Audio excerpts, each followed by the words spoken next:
So, TNT Terra Firma. So, ito ata yung first game kahapon. So, complacency. Dahil alam natin walang panalo itong Terra Firma, eh, sila yung nasampulan yung TNT. Maganda na nilalaro nila buong laro, pero nag-overconfident eh. Hinayaan nilang umiskor ng umiskor. No, itong sila Kahilig, sila Pringle, at itong si Antonio Hester. Pati ito sila Paulo Hernandez. Yeah.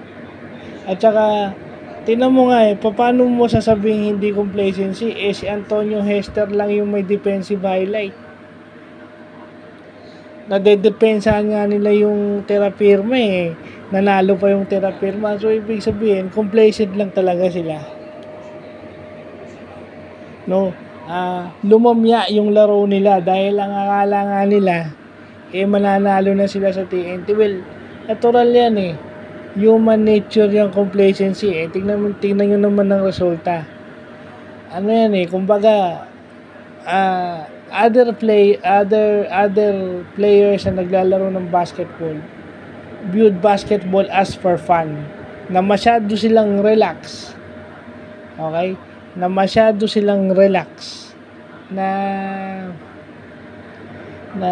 sa sobrang pag-iisip nila ng fun, they tend to do exhibition things, they tend to not play the basketball the right way. Yun, complacency yun. Etong TNT, complacent sila dahil walang panalo itong Terra Firma.